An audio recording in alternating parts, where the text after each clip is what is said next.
Proklamasi. Kami, bangsa Indonesia, dengan ini menyatakan kemerdekaan Indonesia. Hal-hal yang In the Royal Palace in Amsterdam, a new state is born. There to inaugurate it comes its first chief of state, Muhammad Hatta, Premier of the United States of Indonesia. Kami adalah pejuang internasionalisme Indonesia. Kami penerus Bung Hatta, Agus Salim, Adam Malik, Ali Alatas, dan banyak lagi. Kami mewarisi etos yang luhur, Pengabdian, perjuangan, kepedulian, kecemerlangan. Kami punya satu tradisi, yaitu mendobrak sejarah. Perjuangan kami tidak hanya mengubah nasib Indonesia, namun juga mengubah wajah dunia. Kami ikut menyalakan api kemerdekaan dan keadilan yang dengan dahsyat mengguncang abad ke-20. Kami mengobarkan semangat Asia Afrika yang menjadi cikal bakal diplomasi negara-negara berkembang. Kami melahirkan gerakan non-blok yang mengamankan dunia dari bahaya perang dingin. Dan kami membentuk ASEAN yang mengubah Asia Tenggara dari kawasan konflik menjadi kawasan damai. Kami memimpin perubahan Konvensi Hukum Laut PBB sehingga melipat gandakan wilayah laut Indonesia selamanya. Kami ikut mendamaikan perang di Kamboja, di Filipina, di Lebanon, dan selalu aktif menjaga perdamaian dengan perkasa. Kami ikut menyelamatkan bumi dan membangun kerjasama internasional. Kami melihat dunia sebagai lautan peluang, bukan sumber ancaman. Kami ingin Indonesia cerdik, memanfaatkan dunia untuk kesuksesan bangsa Indonesia. Kami ingin Indonesia tidak hanya berdiri sejajar dengan bangsa lain, namun berdiri di garis terdepan pergaulan antar bangsa. Kami tidak ingin Indonesia ditakuti. Kami ingin Indonesia dihormati, disegani, ditauladani, dan digandrungi bangsa lain. Kami tidak ingin bangsa Indonesia ketinggalan arus sejarah seperti dulu. Di abad ke-21 ini, kami ingin bangsa Indonesia menang dalam zaman globalisasi dan ikut memenangkan bangsa-bangsa lain dalam dunia baru. Oleh karena itu, kami, para diplomat, PNS, militer, atase, pekerja, mahasiswa, pengusaha, seniman, diaspora Indonesia di tanah air dan di seluruh dunia akan terus berjuang, berikhtiar, menjaga tradisi kepeloporan dan kecemerlangan di seluruh dunia, di segala lini, di medan manapun, untuk membuat lawan jadi kawan, membuat kawan jadi sahabat, untuk membawa dunia ke Indonesia dan membawa Indonesia ke pentas dunia, untuk meraih sejuta peluang untuk menjadi juara. Karena kami yakin bahwa kombinasi nasionalisme yang sehat dan internasionalisme yang cemerlang melalui diplomasi bebas aktif dan kreatif akan membuat Indonesia mencapai takdir sejarahnya, menjadi bukan saja bangsa yang merdeka dan berdaulat, namun juga bangsa yang unggul, yang maju, dan kelak raksasa Asia di abad ke-21. Amin.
Sometimes in our life we all have pain, we all have sorrow.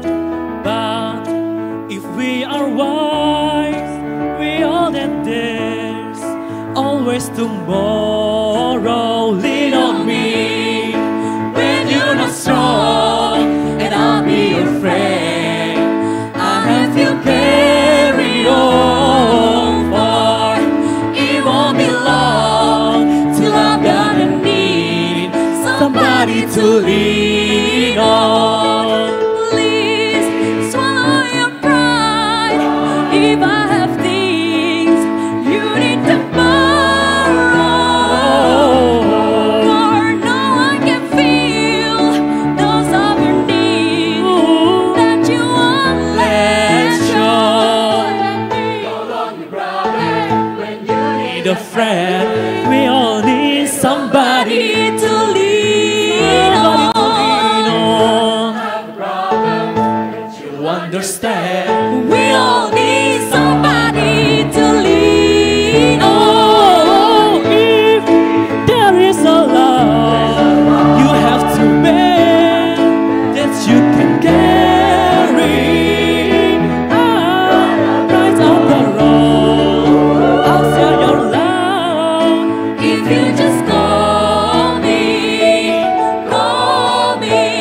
I'm calling. When you need a friend, call me. When you need a friend, if you need a friend, anytime of the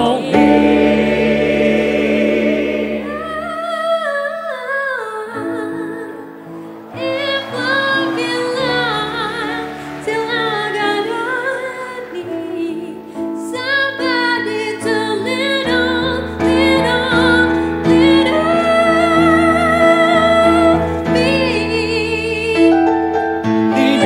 Lean on me.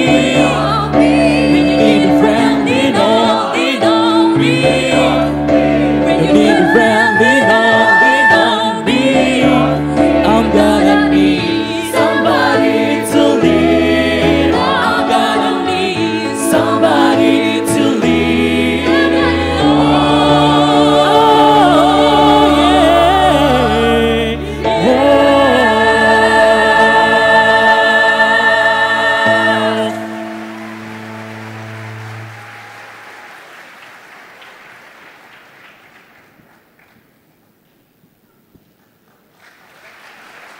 Ladies and gentlemen, PSM IPB Agria Suara. Boleh tepuk tangan buat temennya biar semangat.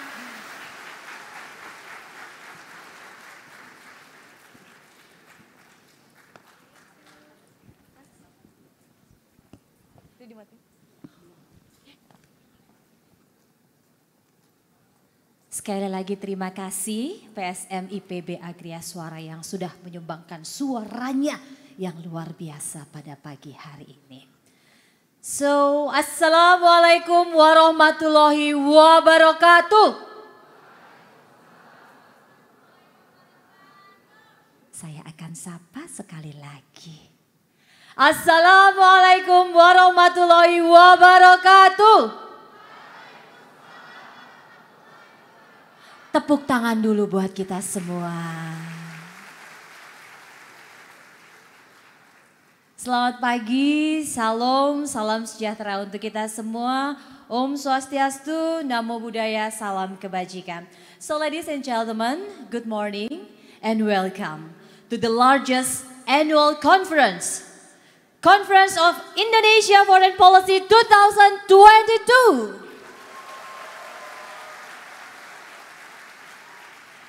So it is a great honor for me, Brigita Manohara, and I will be your master ceremony for the opening plenary.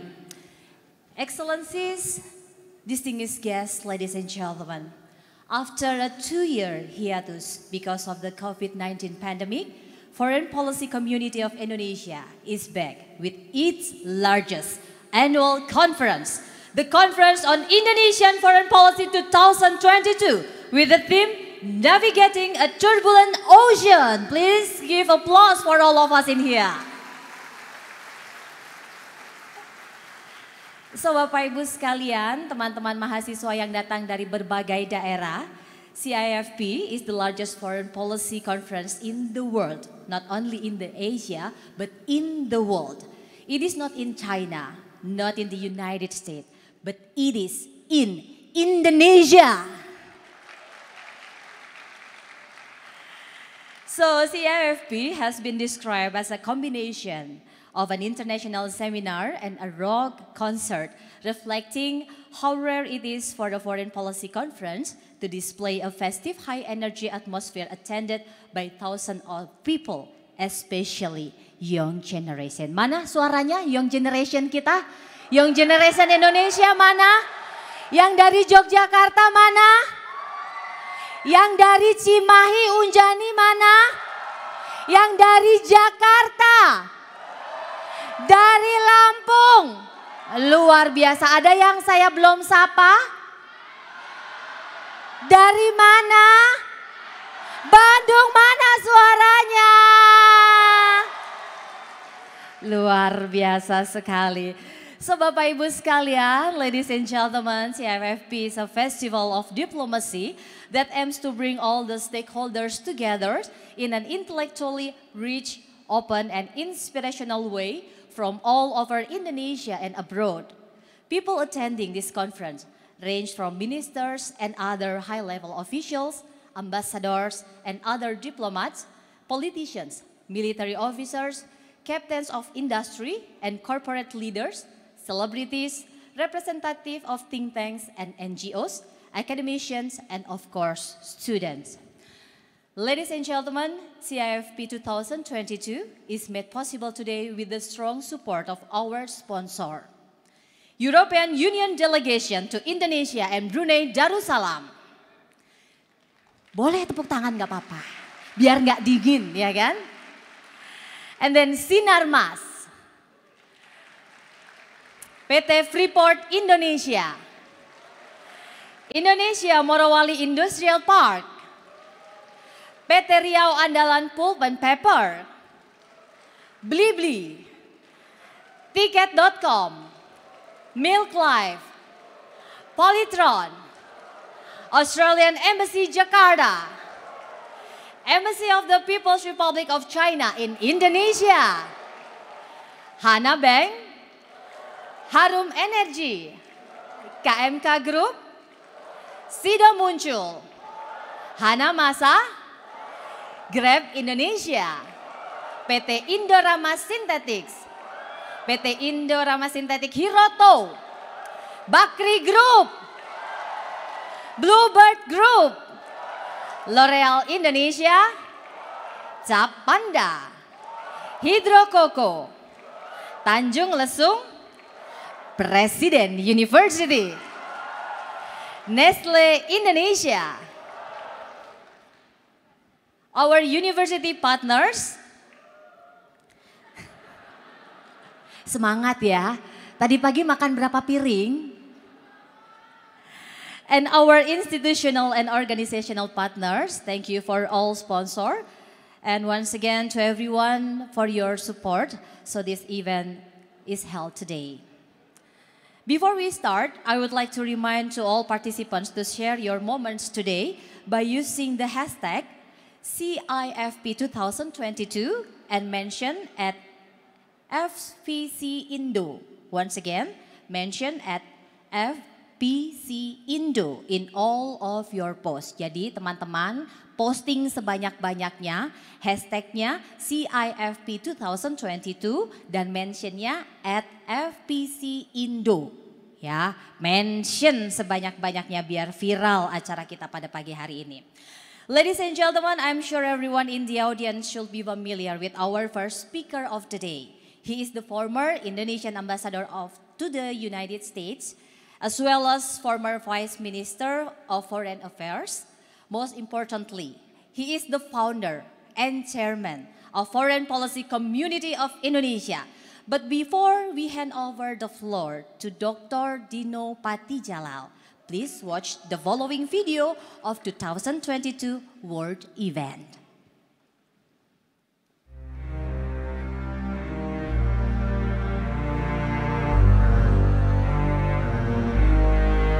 What's likely the world's biggest free trade deal went into force over the weekend. It was unprovoked, but this is what Russian President Vladimir Putin unleashed on Ukraine. Menteri Luar Negeri Retno Marsudi didampingi sejumlah pejabat lain juga sudah menyambut kedatangan WNI ini. In just 7 days, 1 million people have fled Ukraine. And the sound they're having to learn to live with. The sound triggered a panic attack for this woman. Ukraine came to the General Assembly arguing that Russian aggression is a violation of the UN Charter. And the science is clear. To keep the 1.5-degree limit agreed in Paris within reach, we need to cut global emissions by 45% this decade. It could affect hundreds of millions of the world's most vulnerable people. Let me thank President Widodo. I want to thank you as well, the country coordinator for ASEAN and U.S. dialogue.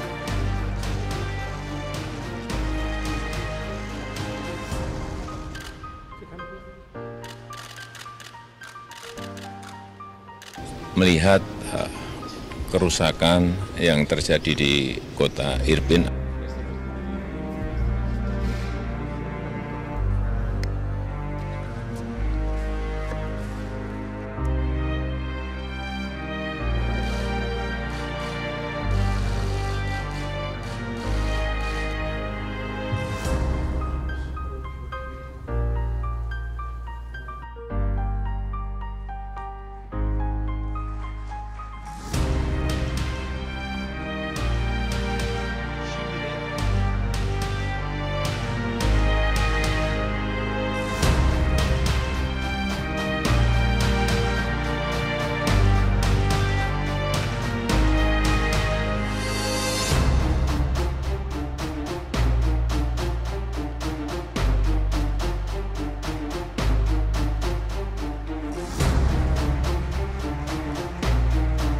And all I'll say is we're not going to take the bait, and it's not going to work.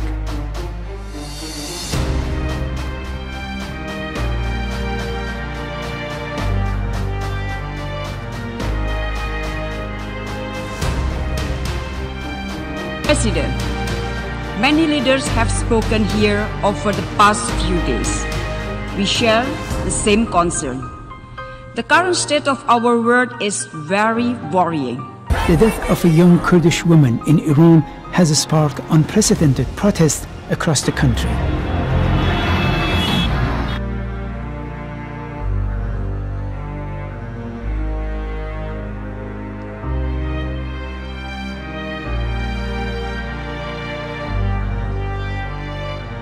China's President Xi Jinping has secured a third term as leader of the Chinese Communist Party.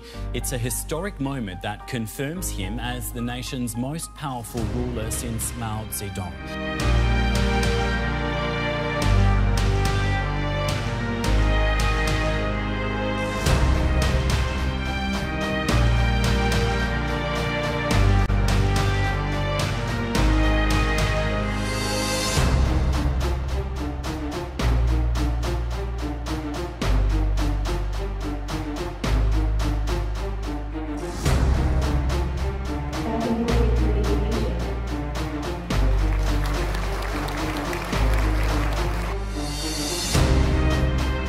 Bagian dari solusi. Semua negara harus berkontribusi sesuai kapasitas masing-masing.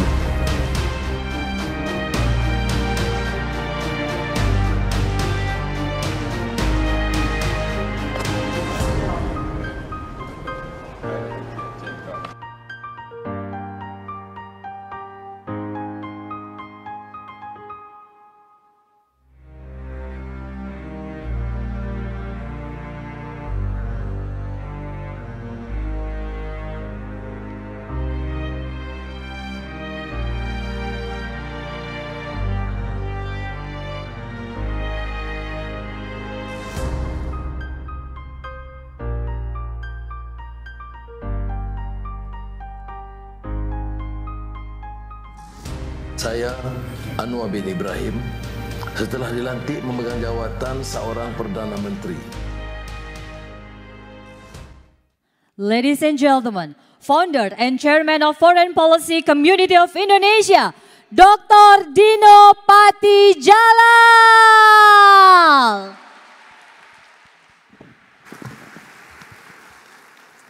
Assalamualaikum warahmatullahi wabarakatuh. Gimana hari ini? Okay? If okay, wave your hand if you feel okay. Yeah. Good.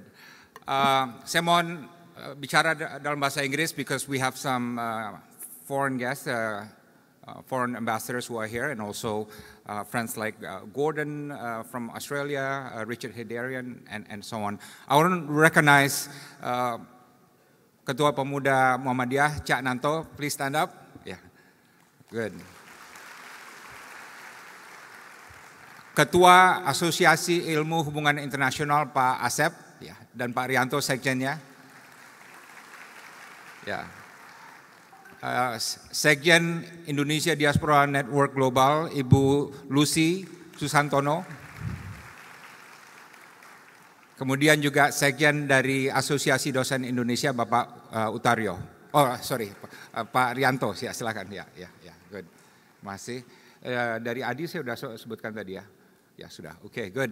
And I want to also give a shout out to all the ambassadors and foreign guests who are here today. Let's give them a big hand. And to all the foreign policy lovers, enthusiasts who are here, let's give all of us a big hand. Come on.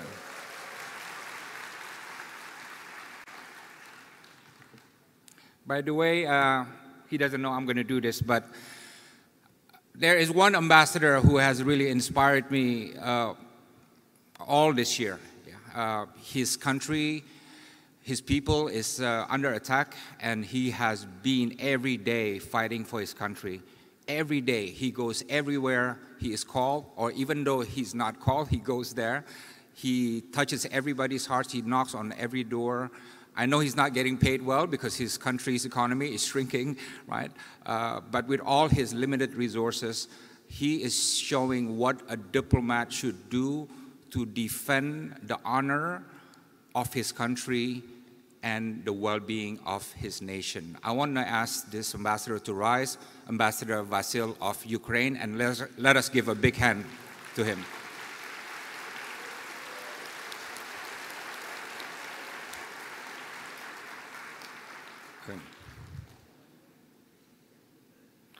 I want to start before we begin with a moment of silence. I want to ask everyone to get up and have a 1-minute silence for the victims of the earthquake in Cianjur.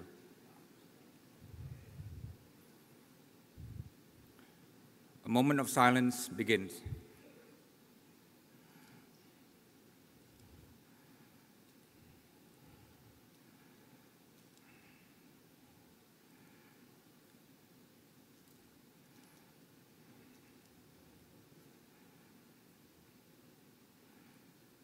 And thank you. Please sit down.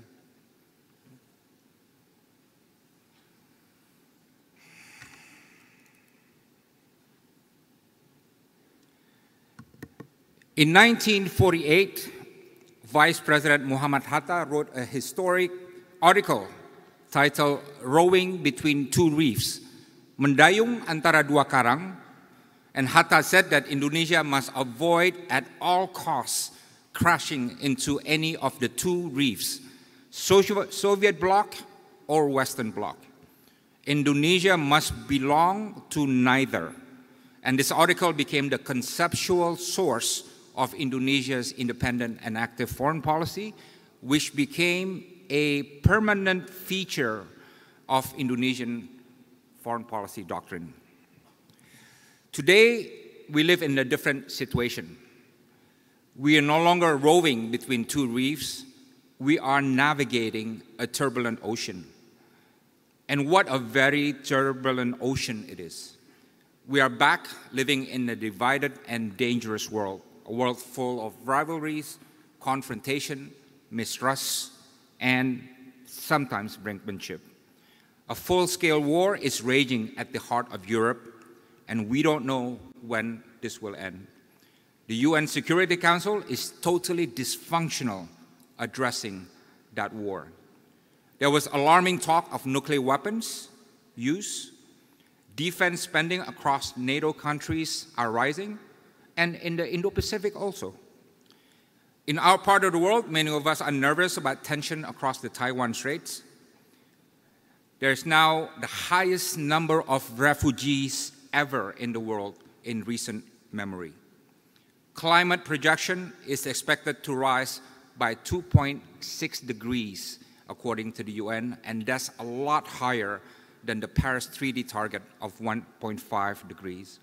And as a reminder of climate threat, Pakistan experienced the worst flood in history, which affected 30 million people, 30 million people, and nearly throwing the country into bankruptcy, which gives new meaning to climate security or insecurity.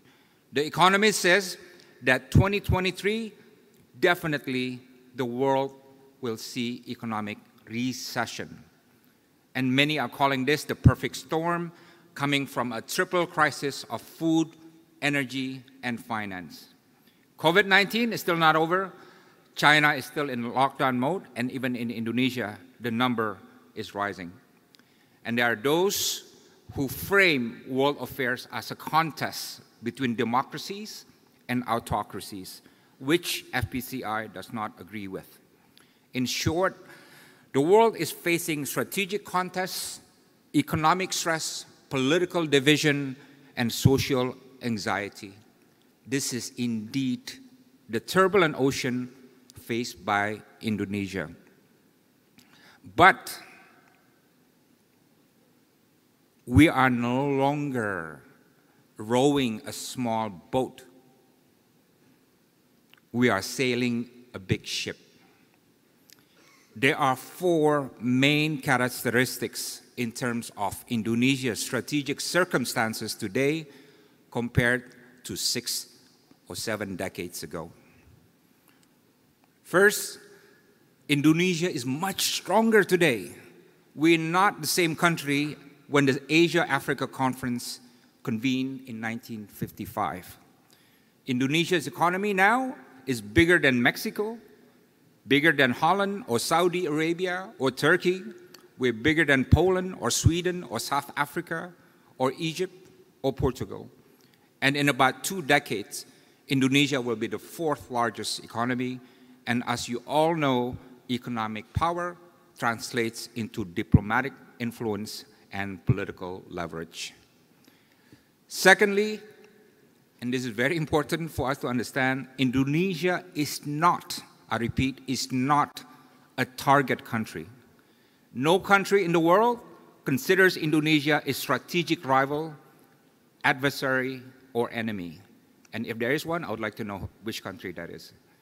And Indonesia also does not consider any country to be its rival, adversary, or enemy.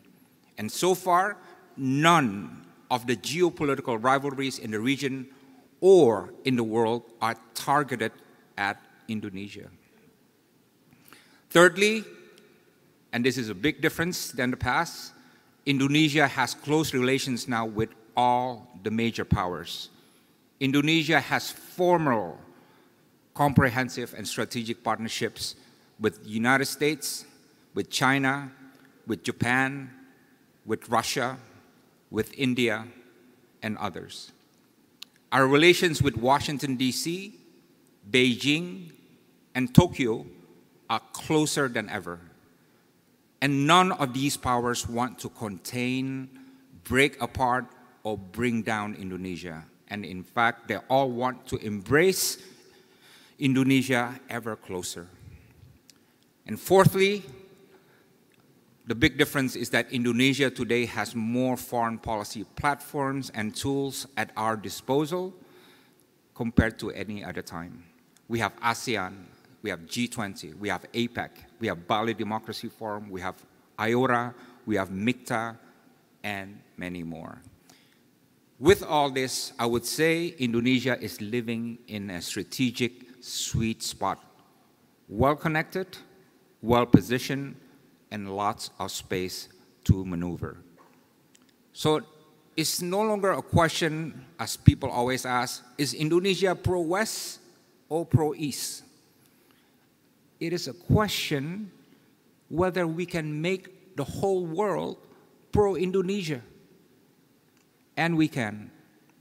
This is no time for siege mentality, no time for narrow nationalism, and no time for national insecurity. It's time for a new foreign policy activism. I think what we're seeing in Indonesia is what I would call non-alignment 2.0. Non-alignment, perhaps another term for bebas aktif, independent and active, is regaining its value. I'm not talking about the non-aligned movement. The non-aligned movement as a global movement today is lacking energy somehow, lacking initiatives, and is struggling to prove its relevance in today's world. When I refer to non-alignment 2.0, what I'm talking about is individual countries like Indonesia who want to strengthen their strategic autonomy, keep their options open, confidently resist attempts to join any side in the geopolitical rivalry, and make their own path. And Indonesia is not the only one with this independent attitude. Indeed, I note that in the last 5 countries in Asia that I visited this year, I saw the governments wanting to reinforce their sense and practice of non-alignment. I'm talking about Vietnam, I was there 2 weeks ago, Cambodia, India, Malaysia, Singapore, and others. And I know there are many more in the Middle East, in Africa, in Latin America, and other places. You know, in 1965, non-aligned movement was about finding space, about finding our voice, and finding our third world identity. Today, non-alignment 2.0 is about preserving and expanding that space. It's about finding balance, and it's about versatility, meaning being able to play in different geopolitical settings. And the fact that the world is multipolar, as all of you know from your classes, that actually gives a favorable playing field for Indonesia and many of these non-aligned 2.0 countries. But I want to say this from the heart. For independent and active foreign policy to thrive, we have to constantly reaffirm the fundamentals of our foreign policy. What do we believe in? You know, it's hard to run a strong foreign policy if you don't have strong belief in anything. What are our values that we want to guide our diplomatic positions? What do we stand up for? What do we push back on? And when? What kind of world order do we want? If we want rules-based world order, what rules are we talking about? Do we accept the present world order, or do we want to change it? And if you want to change it, which part and how? And this is the most important question. Even if the world full of double standards, do we make an effort to stay consistent? Friends, in the divided and dangerous world, there are 2 biggest challenges that we face. They may sound like cliches, but they are also very real. The first one is cooperation, which I think is the greatest challenge in the divided world. Cooperation is important because we need to get things done. We need to achieve SDGs sooner than later. We need to reduce global emissions. We need to distribute more vaccines throughout the world, especially in Africa. We need to avoid food and energy crisis. We need to recover the world economy. And we need to protect our supply chains and many more.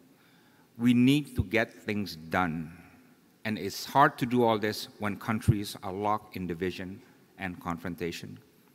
And here, FPCI would like to present a challenge to United States and China. The FPCI challenge is we want to see just one project of cooperation between US and China in Southeast Asia. You know, it's not the economic and business value that we are after. It is the political value. That the US and China, two great rivals, can learn to collaborate with one another on a project in Southeast Asia will send a huge signal to the Indo-Pacific. It will be an important confidence-building measure, and it would also show craftsmanship and, more importantly, statesmanship. And really, it really doesn't require imagination. What it requires is courage. By the way, I want to get a show of hands. How many believe that the US and China can cooperate in Southeast Asia? Let me see a show of hands. Okay? That's less than 10%. Less than 5%. Okay, that's very interesting. The other challenge is also a cliche, but a very real problem. Keeping space for dialogue open. You know, FPCI noticed that globally, the space for dialogue is shrinking. People made up their mind about the other side, and they hardly listen anymore. Even when they have a dialogue, they say, hey, nothing you say can change my mind. Their views are fixed. There's rising intellectual intolerance, both in the West and in the East. They want to talk only with the like-minded, and that is not fertile ground for dialogue. You know, earlier in November, we held virtual global town hall, and the idea was to create an East-West, North-South dialogue for civil societies, campus, think tanks, universities. And surprisingly, we connected with 8,300 people from 145 countries. Right? These are countries like Cote d'Ivoire, Ghana, Kenya, Ethiopia, Peru, Solomon Islands, Mongolia, all the faraway places that we've never been to. And they said the same thing to us. They said, hey, we watch CNN, but we're not part of any global conversations. We don't feel like we're part of any global conversations. We feel disenfranchised. And they all say we have no connections with civil societies outside our cities or outside our country. Majority of them say so. Right? In Indonesia, there's about 400,000 civil society groups, and I would say less than 0.1% have connections outside our country. But that experience made FPCI realize there's a treasure, a sea out there of civil societies trying to understand the world, and civil societies which can connect with one another, but there's not much platform to do so. So our next project is to keep going with the Global Town Hall, and we want to invite world leaders to say hello to them, to talk to them, and send message to them. And I hope the ambassadors who are here will also persuade their leaders to talk to the Global Town Hall, civil societies, next year or the year after. Because really what surprised me the most is that these civil societies are full of wisdom, full of idealism, and full of goodwill. And that's what keeps me hopeful about the world. And finally, what else keeps me hopeful? I'm going to show you this. This is a group of students who came to FPCI yesterday, right? And you can clap if you were there yesterday. There was one kid, one student, I asked, I think it's this one. I asked, oh no, that one sitting right next to me. I said, where are you coming from? And how long did it take you to come here? You know what he said? He took the bus. It took him and his friends, 10 of them, 18 hours.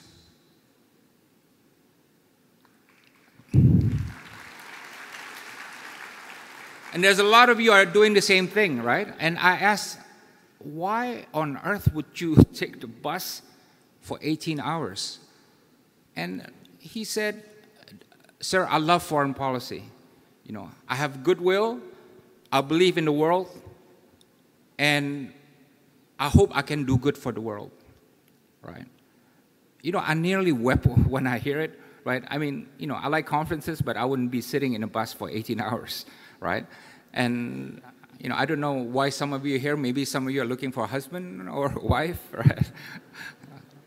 Wave your hand if you're looking for a future husband. Oh, I see a few hands, or wives, yeah.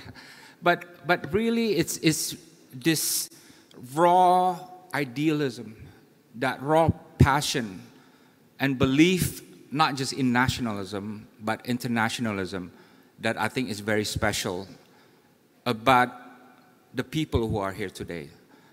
You know, there are ambassadors who are coming here. There are very smart people from outside Indonesia coming here. The foreign minister will address us later on.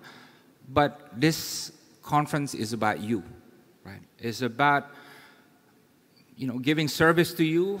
And let me say this, in my time as a diplomat, I realized the greatest resource is goodwill, right? I don't believe the world is an evil place, right? Of course there's evil in the world, but there are many good people around the world, and there is such a thing called goodwill. And that goodwill has to be reproduced in every generation, in every kid, in every student, every youth. And that is, in my view, the significance of having this conference. The purpose of FPCI is that, to grow that idealism, that goodwill among the people, especially among the youth. And this is what our gathering is all about. So thank you very much for joining here. Thank you for being part of FPCI community, the largest foreign policy group in Indonesia and in Southeast Asia. Assalamualaikum warahmatullahi wabarakatuh. Thank you. Thank you once again for the founder and chairman Foreign Policy Community of Indonesia, Dr. Dino Patijalal.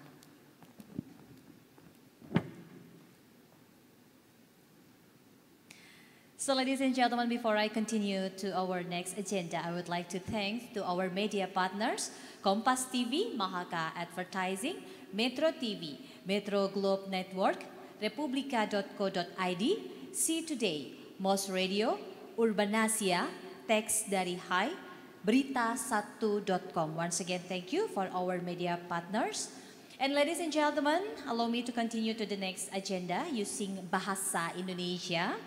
Dan hadirin sekalian, seperti tadi yang juga sudah dimention oleh Pak Dino, bahwa diplomasi Indonesia ini bukan hanya berhasil dengan politik bebas aktifnya, tetapi yang baru saja kita tuntas laksanakan, yaitu dengan memimpin keutuhan G20 di tengah situasi yang penuh dengan rivalitas dan perpecahan.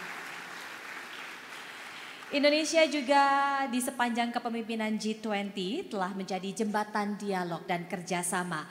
Karena hal tersebut, Foreign Policy Community of Indonesia bersama dengan Asosiasi Dosen Indonesia, Pemuda Muhammadiyah, Indonesia Diaspora Network Global, Asosiasi Ilmu Hubungan Internasional Indonesia, serta Purna Paskibraka Indonesia DKI Jakarta menganugerahkan penghargaan Global Leadership Award kepada Yang Mulia Presiden Republik Indonesia, Bapak Insinyur Haji Joko Widodo. Terlebih dahulu kita saksikan video berikut ini.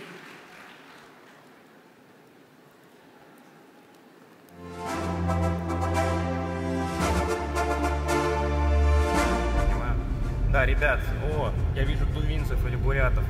Судя по тому, что...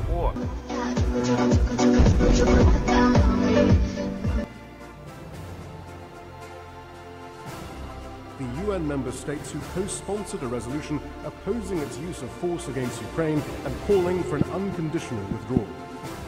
Resolusi penangguhan hak keanggotaan Rusia dalam Dewan HAM PBB.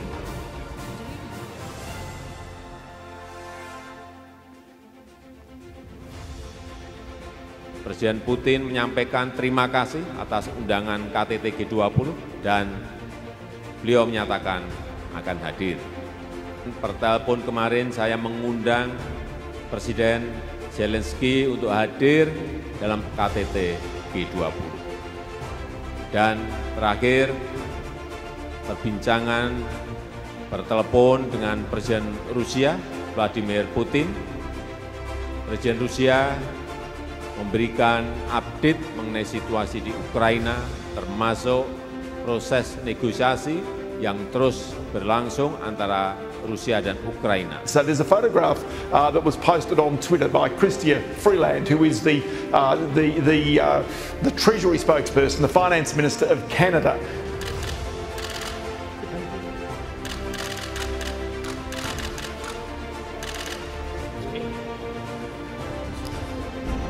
Ya, saya didampingi oleh Wali Kota Irpin dan Deputi Wali Kota Irpin.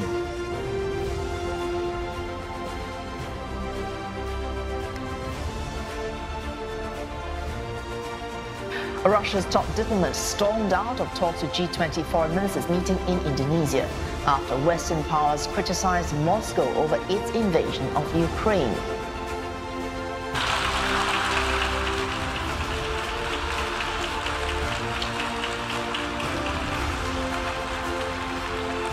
Ukrainian grain through the Black Sea. The Kremlin has ripped up the agreement on food exports, blaming Ukraine for a drone attack on the Russia fleet in occupied Crimea. Around the country over the last few hours or so, according to the Ukrainian Interior Minister, several people have been killed in Russian strikes on Ukrainian cities. It's become clear over the last few hours that Kherson now belongs to the Ukrainians. It's clear also that the Russians have withdrawn. They've left the city of Kherson and, more importantly, they've left the western bank of the Dnipro River. Dari tahun ke tahun, sesi foto bersama kerap menjadi agenda rutin KTT G20. Para pemimpin negara G20 umumnya berfoto berderet dengan latar bendera negara masing-masing. Di momen ini, para pemimpin dunia biasanya saling berjabat tangan dan menyapa sebagai cerminan perdamaian antar negara. Also says a Russian-produced missile fell on a village, leaving many to worry what this event could be.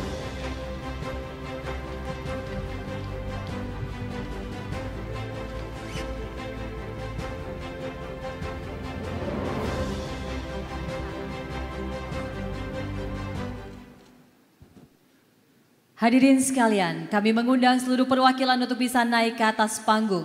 Yang pertama, Ibu Lucy Susantono, Sekretaris Jenderal Indonesian Diaspora Network Global. Selanjutnya, Dr. Muhammad Nurrianto Al-Arif, Sekretaris Jenderal Asosiasi Dosen Indonesia.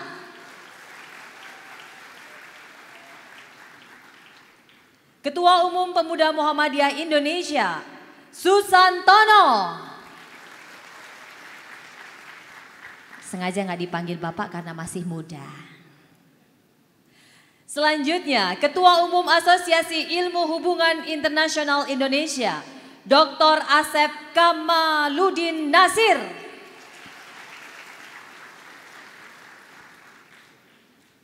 Perwakilan dari Purna Paskibraka Indonesia DKI Jakarta, Kakak Tuti, silahkan.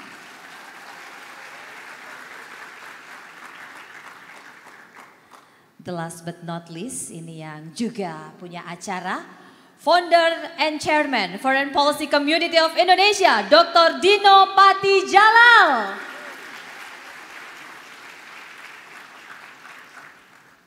Bapak Ibu, sebelum kita memberikan penghargaan kepada Bapak Presiden yang sudah sangat luar biasa dalam penyelenggaraan G20 dan kemudian dengan kesepakatan yang dibangun di antara negara-negara peserta, ini berkenan untuk Bapak Ibu sekalian yang ada di sini untuk memberikan sepatah dua patah kata secara singkat saja.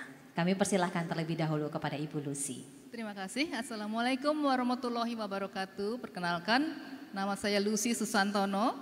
Saya Sekjen IDN Global, Indonesian Diaspora Network Global, yang merupakan komunitas diaspora Indonesia di seluruh dunia di 5 benua. Kami sementara ini memiliki 48 IDN chapters tapi terus berkembang dari waktu ke waktu. Pada pagi ini saya ingin menyampaikan bahwa keberhasilan presidensi G20 di Bali kemarin sangat sukses dan itu sangat membanggakan, dan oleh karena itu juga membanggakan kami sebagai diaspora Indonesia di seluruh dunia, karena kita telah melihat sama-sama bagaimana kepemimpinan itu dengan sangat tegas dan bijaksana dilaksanakan di G20 di Bali. Dan kami sangat bangga oleh karenanya, merupakan hal yang meningkatkan nation branding Indonesia. Dan kami sebagai diaspora jadi ikut bangga dengan apa yang telah terjadi, dan kami makin bangga dengan Indonesia. Oleh karena itu kami mengucapkan selamat dan sangat mendukung penganugerahan Global Leadership Award kepada Presiden Republik Indonesia Joko Widodo. Oleh karena itu kami mengucapkan selamat untuk Bapak Presiden, juga selamat untuk bangsa Indonesia, dan sukses bangsa Indonesia menuju Indonesia Emas 2045. Salam diaspora, wassalamualaikum warahmatullahi wabarakatuh. Waalaikumsalam warahmatullahi wabarakatuh. Selanjutnya silahkan Sekjen Asosiasi Dosen Indonesia. Oke. Assalamualaikum warahmatullahi wabarakatuh. Perkenalkan, nama saya Profesor Dr. Muhammad Nurianto Larif, selaku Sekjen dari Asosiasi Dosen Indonesia. Saya mewakili Pak Ketum, Profesor Dr. Muhammad Ali Birawi, yang berhalangan hadir. Asosiasi Dosen Indonesia berdiri tahun 1998. Ketua kami sebelum Prof. Ali adalah Pak Dino Pati, beliau saat ini sebagai Ketua Dewan Pembina ADI. ADI mendukung penuh penganugerahan Global Leadership Award yang diberikan kepada Presiden Joko Widodo atas keberhasilan beliau memimpin G20, sehingga dibalik skeptis dan pesimis orang bahwasanya akan tidak menghasilkan apapun, kita lihat kemarin di akhir G20 bisa menghasilkan G20 Leadership Declaration. Dan juga ada berapa banyak kesepakatan ekonomi, sehingga lagi-lagi skeptisisme banyak orang bahwasanya G20 itu tidak worth it, tidak terbukti karena banyak kesepakatan ekonomi yang bisa dihasilkan. Berdasarkan hal tersebut, maka kami dari DPP Asosiasi Dosen Indonesia mendukung penuh penganugerahan Global Leadership Award kepada Presiden Republik Indonesia Insinyur Haji Joko Widodo. Demikian, terima kasih. Assalamualaikum warahmatullahi wabarakatuh. Terima kasih Sekretaris Jenderal Asosiasi Dosen Indonesia. Berikutnya Ketua Umum Pemuda Muhammadiyah Indonesia, Bung Sunanto. Assalamualaikum warahmatullahi wabarakatuh. Selamat siang. Om Swastiastu, nama budaya dan salam kebajikan. Perkenalkan, nama saya Sunanto, Ketua Umum Pimpinan Pusat Pemuda Muhammadiyah. Pemuda Muhammadiyah adalah anak kandung dari organisasi Ormas Muhammadiyah yang lahir dari 1932 Masehi, dan salah satu organisasi kepemudaan di Indonesia. Pertama, saya sangat mengapresiasi gaya kepemimpinan Bapak Presiden Joko Widodo atas keberhasilan beliau memimpin G20 sekaligus menghasilkan satu komitmen kebersamaan, komitmen dialog dan komitmen tentang iklim. Dan bagi kami menjadi sangat penting dorongan bahwa bangsa Indonesia membawa nilai-nilai kemanusiaan sebagai proses tanggung jawab bersama antar negara-negara. Perbedaan-perbedaan antar bangsa pasti akan terjadi, tapi yang paling penting yang dibawa oleh Bapak Presiden Joko Widodo adalah kemanusiaan. Oleh sebab itu, setiap kekerasan apapun menjadi satu komitmen perang bersama, tapi suatu perdamaian menjadi kewajiban kita menjaga dan membawa ini sebagai komitmen kebersamaan. Oleh sebab itu, bangsa Indonesia merasa bangga, dan saya harap dorongan dan dukungan semua bangsa di dunia untuk menjaga alam dan menjaga komitmen kemanusiaan sebagai tanggung jawab kita semua di dalam memimpin bangsa. Sangat mendukung dan sangat mengapresiasi dan sangat bangga sebagai anak bangsa atas upaya Presiden Joko Widodo, dan kami bangga dan mengapresiasi atas kerja-kerja beliau di dalam memimpin G20 setahun yang lalu. Terima kasih. Nasrun minallah fathun qarib. Fastabiqul khairat. Assalamualaikum warahmatullahi wabarakatuh. Terima kasih Bung Sunanto. Berikutnya saya akan persilahkan Ketua Umum Asosiasi Ilmu Hubungan Internasional Indonesia. Bismillahirrahmanirrahim. Assalamualaikum warahmatullahi wabarakatuh. Saya Asep Kamaluddin Nasir, Ketua Umum Asosiasi Ilmu Hubungan Internasional yang beranggotakan 80 perguruan tinggi di Indonesia yang memiliki prodi ilmu hubungan internasional. Semangat dari Global Leadership Award ini khususnya untuk Presiden kita Insinyur Joko Widodo dilandasi dengan keberhasilan sebagai Ketua Presidensi G20 di tengah turbulensi dan juga ketidakpastian serta ancaman dari krisis energi yang melanda dunia ini. Tentunya dengan keberhasilan pelaksanaan G20 ini, Indonesia memberikan pesan kepada dunia akan pentingnya kebersamaan, pentingnya perdamaian, dan juga pentingnya saling menguatkan. Tentunya berharap keberhasilan sebagai presidensi ini, ketua presidensi ini juga bisa dilanjutkan dalam sebagai ketua ASEAN dan membawa perdamaian bukan hanya di kawasan ASEAN tapi juga di dunia. Demikian akhirul kalam. Assalamualaikum warahmatullahi wabarakatuh. Waalaikumsalam. Selanjutnya perwakilan dari Purna Paskibraka Indonesia DKI Jakarta, Kak Tuti Julianti. Assalamualaikum warahmatullahi wabarakatuh. Selamat pagi, salam sejahtera, Om Swastiastu, Namo Buddhaya. Sebelumnya saya mengucapkan terima kasih atas kesempatan yang telah diberikan kepada Purna Paskibraka Indonesia DKI Jakarta. Kami merupakan organisasi kepemudaan yang telah berdiri sejak 1989 dan kami juga memiliki anggota yang tersebar di seluruh Indonesia, di seluruh provinsi Indonesia dan beranggotakan kurang lebih 8.000 anggota. Dan kami mewakili juga anak-anak muda yang produktif. Kami sangat mengapresiasi atas kepemimpinan presidensi G20 di Bali, atas kepemimpinan Bapak Presiden Joko Widodo yang begitu luar biasa membuka mata dunia bahwa kita sebagai negara Indonesia mampu menjadi tuan rumah dan memberikan bahwa culture Indonesia di mata dunia sangat luar biasa dan seluruh dunia menyorot Indonesia. Tentunya kami sebagai anak muda ini menjadi suatu semangat dan dorongan bagi kami untuk bisa maju dan mendukung dan berperan aktif dalam mensukseskan segala program-program pemerintah dan juga segala apapun yang dihasilkan dari kepemimpinan yang dilaksanakan di G20. Untuk itu kami mewakili Purna Paskibraka Indonesia DKI Jakarta sangat mengapresiasi Bapak Presiden Joko Widodo dan kami mendukung penghargaan Global Leadership Award ini untuk Bapak Presiden. Dan kami sebagai anak muda akan terus semangat dan siap berperan aktif untuk mendukung semua program untuk kemajuan Indonesia. Terima kasih. Berikutnya Founder and Chairman FPCI, Dr. Dino Patijalal. Terima kasih. By the way, my father is coming in. Hello, Pak. Pops.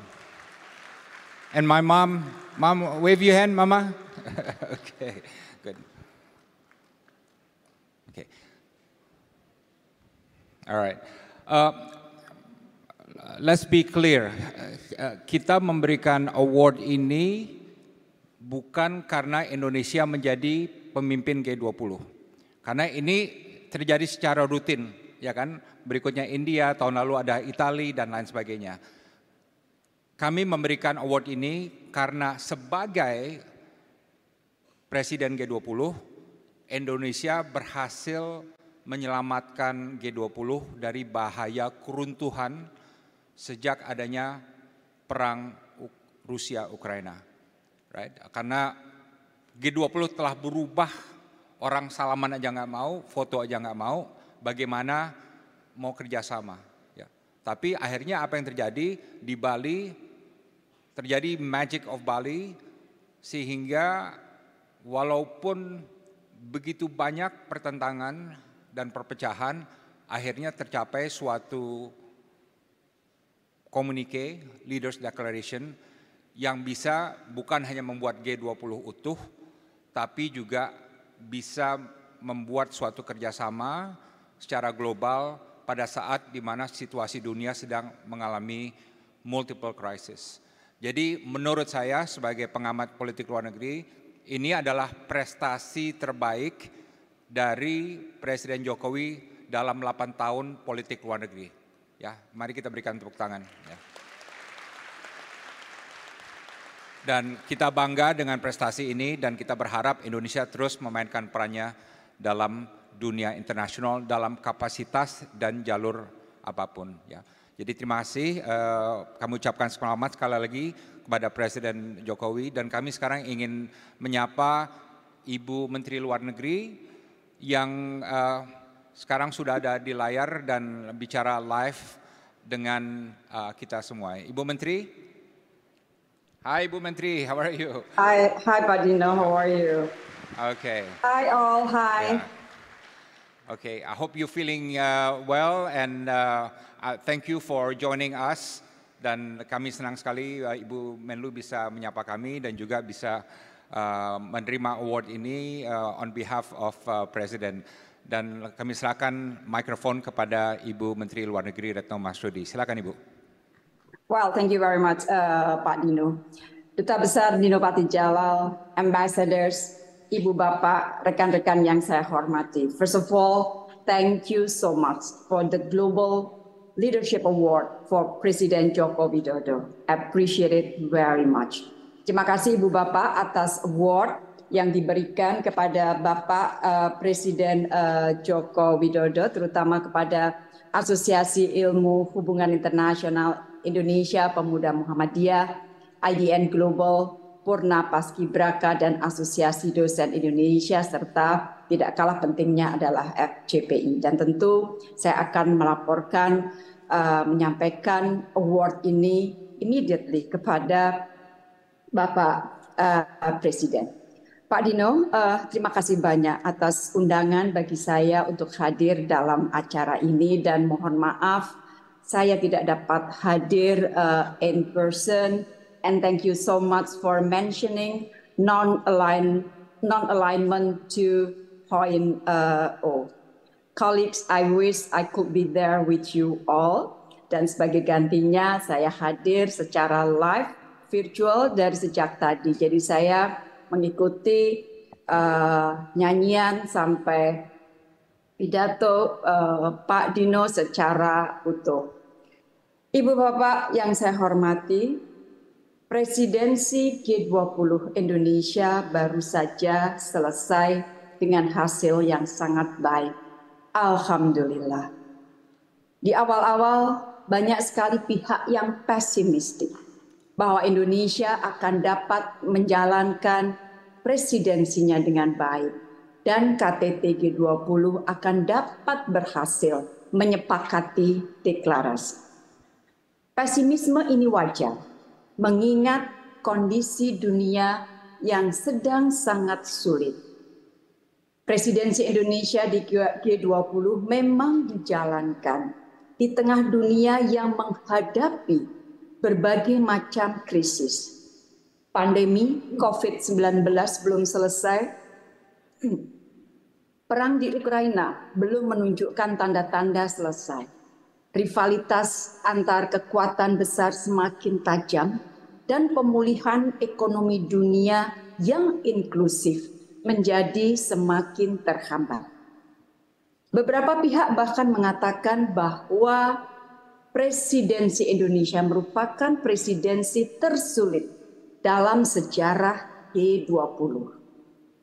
Pertanyaannya adalah kenapa Indonesia dapat menjalankan presidensi ini dengan baik dan dengan hasil yang baik. Terdapat beberapa hal yang mempengaruhinya. Pertama, trust yang besar dari negara anggota G20 terhadap kepemimpinan Indonesia. Trust bukan sesuatu yang jatuh dari langit. Trust ini tidak mungkin diperoleh dalam satu malam. Trust ini merupakan buah dari investasi politik luar negeri Indonesia yang sangat panjang. Politik luar negeri Indonesia adalah bebas aktif. Kita jalankan politik bebas aktif ini dengan konsisten. Tadi saya lihat di panggung ada tulisan bebas aktif juga. So I appreciate very much to mention that.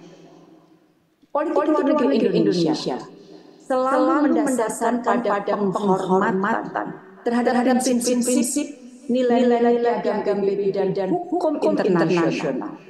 Dan itu kita jalankan secara konsisten, termasuk prinsip penghormatan terhadap kedaulatan dan integritas wilayah negara lain. Politik luar negeri Indonesia dijalankan dengan terus mencoba menjembatani perbedaan. Build bridges, not only one bridge, but as many bridges as required. Dan politik luar negeri Indonesia selalu berusaha menjadi bagian dari solusi masalah dunia. Indonesia always spares no effort to be part of solution. Dengan adanya trust terhadap kepemimpinan Indonesia, kita lihat tingkat kehadiran pemimpin G20 sangat tinggi. Tidak ada satu pun pemimpin yang walk out selama pertemuan berlangsung. Dan pertemuan dapat hasilkan deklarasi yang disepakati oleh semua pihak. Ibu bapak yang saya hormati, semua hal yang saya sebutkan tadi merupakan hal-hal di mana banyak pihak yang pesimis bahwa hal-hal tersebut tidak akan dapat diwujudkan oleh Indonesia. Itu adalah hal yang pertama, yaitu trust. Hal kedua yang mempengaruhi kesuksesan presidensi Indonesia adalah di tengah semua perbedaan, Indonesia masih menangkap adanya komitmen kerjasama agar G20 tetap dapat bekerja, membantu pemulihan ekonomi global yang inklusif. Niat bekerja sama inilah yang berusaha diambil oleh Indonesia dan dikapitalisasi oleh Indonesia. Dan Indonesia menawarkan enabling environment, conducive condition, agar niat bekerja sama yang masih ada pada akhirnya dapat disepakati secara bold dan kokoh. Jika kita lihat hasil deklarasi, terutama paragraf 3 yang memang banyak disoroti oleh banyak pihak, maka di situ terjadi sebuah terobosan dalam diplomasi. Dalam deklarasi, perbedaan tetap diakui sebagai suatu fakta. Namun, di sisi lain, negara-negara G20 sepakat untuk tetap lakukan kerjasama. Oleh karena itu, saya ingin sampaikan apresiasi kepada semua, baik anggota G20, negara undangan maupun organisasi internasional. Tanpa kerjasama dari mereka, tidak mungkin kita dapat jalankan presidensi ini dengan baik. Banyak pihak yang mengatakan, jika bukan Indonesia sebagai presiden G20, mungkin G20 tidak intact lagi. Sada Islam di EUobserver.com menulis artikel 22 November yang antara lain menekankan bahwa KTT G20 di Bali menunjukkan bahwa diplomasi masih tetap penting. Diplomacy matters. Sada juga mengatakan, the quiet and unassuming president of the world's largest Muslim majority state, Jokowi, has successfully and firmly established the G20 as the premier inclusive multilateral governance forum. Greg Polling, pengamat dari Washington Center for Strategic and International Studies, mengatakan, Indonesia deserves considerable credit for getting through without any major blow-ups. Aaron Connolly, senior fellow dari think tank International Institute for Strategic Studies di London, mengatakan, the summit did not fall apart, produce a communique, and I think must be considered as a success. Dan secara khusus, dan ini saya sampaikan sebagai apresiasi saya kepada para diplomat Indonesia. Secara khusus, Connolly mengatakan, the Indonesian Ministry of Foreign Affairs deserve an enormous grade of credit for pulling this off. No civil servant in Indonesia worked harder for less acclaim. They did an extraordinary job under very difficult circumstances. Kemudian Adam Tooze, foreign policy columnist, mengatakan, at a time of global conflict, world powers showed that cooperation can actually work.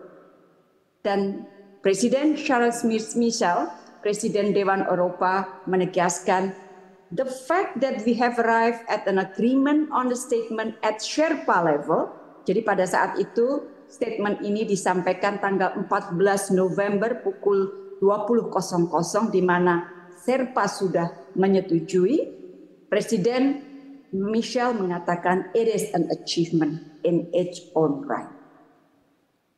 Ibu Bapak, hal yang ketiga yang turut berkontribusi dan menjadi pelajaran bagi kita semua, terutama yang memiliki perhatian terhadap hubungan internasional.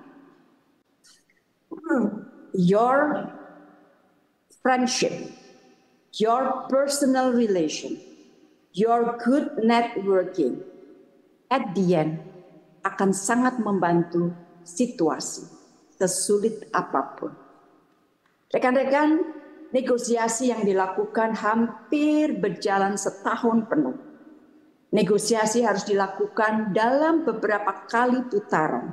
Dan putaran terakhir dilakukan di Bali 10-14 November 2022. Negosiasi beberapa kali hampir mengalami jalan buntu, hampir kolaps. Pada saat negosiasi di lapangan mengalami kendala, maka Menteri Luar Negeri harus melakukan pembicaraan. Saya harus melakukan pembicaraan per telepon dengan para Menteri Luar Negeri G20 agar mereka dapat memberikan mandat tambahan kepada para negosiator.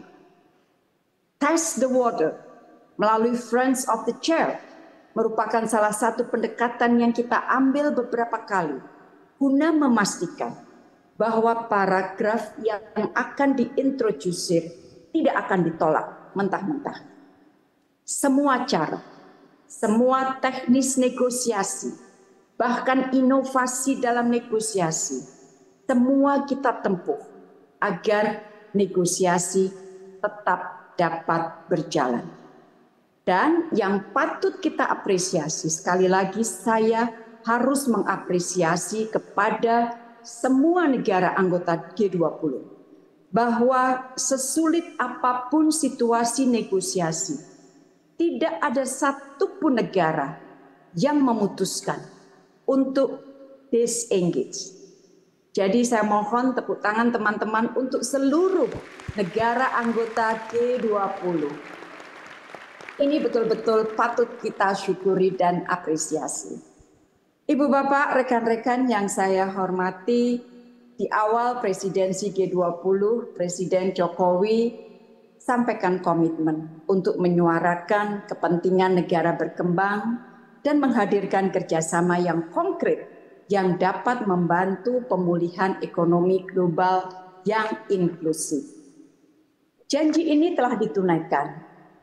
Jika kita lihat paragraf-paragraf deklarasi, maka tampak sekali bahwa kepentingan dan suara negara berkembang tersuarakan dengan baik. Inklusivitas juga tercermin dari paragraf-paragraf yang memberikan perhatian, termasuk kepada kaum perempuan. Bahkan kepentingan negara kepulauan kecil pun tersuarakan dalam deklarasi. Selain itu, deklarasi juga memiliki aneks G20 Action for Strong and Inclusive Recovery yang berisi list atau daftar kerjasama konkret G20 untuk dunia. Dan ini untuk pertama kalinya. We set the precedent bahwa G20 dapat menghadirkan list kerjasama konkret. Ketahanan kesehatan global antara lain melalui pembentukan Pandemic Fund yang jumlahnya per detik ini 1,5 miliar US dollar dan masih akan terus bertambah. Panduan transisi energi yang dituangkan dalam Bali Compact dan Bali Energy Transition Roadmap, termasuk kolaborasi pendanaan dan teknologi, bantuan kapasitas fiskal negara miskin dan rentan dengan komitmen pendanaan 81,6 miliar US dollar dari negara maju, memperkuat kerjasama untuk menstabilkan harga pangan dunia, dan masih banyak lagi. Ibu bapak, rekan-rekan, anak-anak muda yang saya banggakan, yang saya hormati, itulah cerita mengenai G20 Presidensi Indonesia. Cerita mengenai bagaimana peran sebuah negara berkembang dapat membentuk sebuah keputusan dunia. Cerita mengenai bagaimana politik luar negeri bebas aktif works well. Cerita mengenai bagaimana multilateralism delivers. Banyak moral stories yang kita peroleh dari presidensi ini. G20 juga membangkitkan kembali paradigm of collaboration. Rekan-rekan yang saya cintai, Indonesia telah menyerahkan presidensi G20 ke Indonesia. We wish India success with her presidency. Dan tentunya Indonesia akan memberikan dukungan penuh bagi presidensi India. Ibu bapak, rekan-rekan, sebagai penutup, tahun depan juga akan merupakan tahun yang penting bagi Indonesia. Indonesia akan menjadi ketua ASEAN. Keketuaan ini akan dijalani di tengah situasi dunia yang belum akan lebih baik situasinya. Secara internal, situasi di Myanmar juga menghadirkan tantangan tersendiri bagi ASEAN. Oleh karena itu, Indonesia ingin menjadikan ASEAN tetap penting, tetap relevan. Indonesia ingin menjadikan ASEAN Matters. Indonesia juga ingin menjadikan kawasan Asia Tenggara tetap menjadi pusat pertumbuhan ekonomi, epicentrum of growth. Economic growth is the story of ASEAN. Oleh karena itu, keketuaan Indonesia akan mengambil tema ASEAN Matters, Epicentrum of Growth. Semoga Indonesia akan dapat menjalankan keketuaan di ASEAN sebaik Indonesia menjalankan presidensi G20 tahun ini. Dan dukungan kerjasama doa ibu bapak seluruh masyarakat Indonesia dan kerjasama dengan dunia akan sangat bermanfaat bagi Indonesia dalam menjalani keketuaan ASEAN tahun depan. Ibu bapak, demikian yang dapat saya sampaikan. Mudah-mudahan ada manfaatnya. Sekali lagi sukses untuk FCPI. Congratulations Pak Dino. Terima kasih. dan semoga Ibu Bapak selalu dikaruniai kesehatan. I love you all. Thank you. Ibu Menlu, mari berikan tepuk tangan yang meriah kepada Ibu Menlu.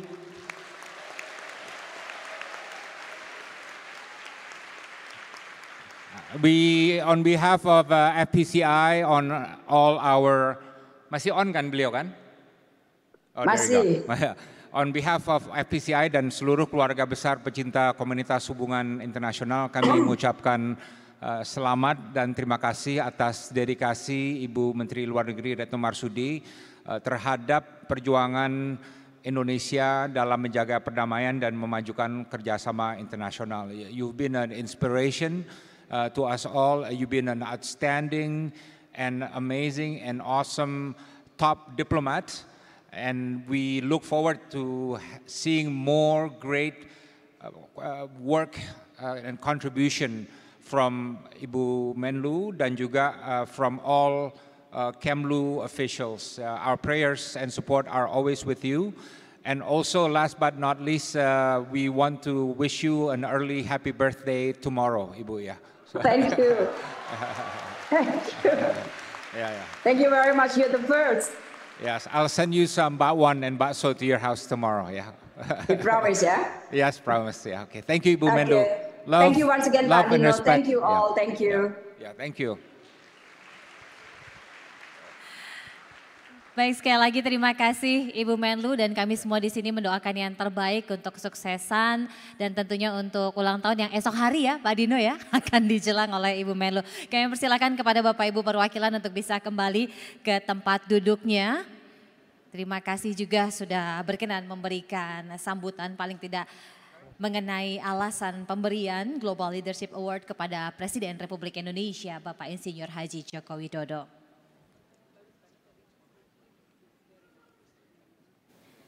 So ladies and gentlemen, and with that, our opening plenary has come to an end. Ladies and gentlemen, we have 15 parallel sessions in 5 different rooms throughout the day. And with the first session starting at 11, parallel session will take place here in the main hall and also upstairs in the Curacao, Aruba, Barbados, and also Grenada room. So once again, I will repeat. Parallel session will take place here in the main hall and also upstairs in the Curacao, Aruba, Barbados, and Grenada room. Aside from parallel sessions, we also have fun and interesting exhibition booth around the venue, so feel free to explore.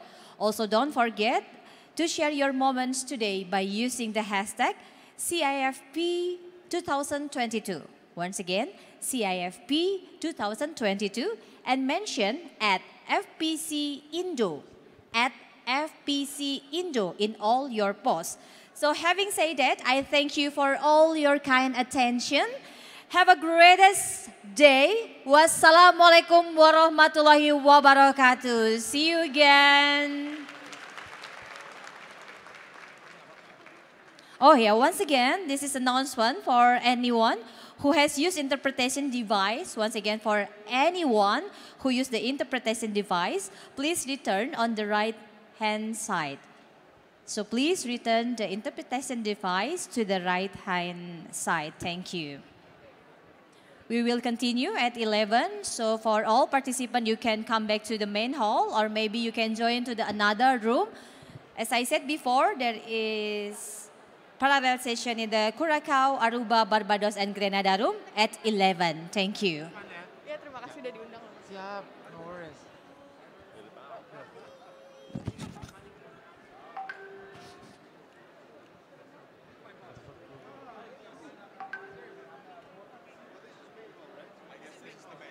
So it will be here, right? I can attend. Yeah, sure. You can go to this AP lounge first. I want to get some cigarette. Yeah, sure. I know.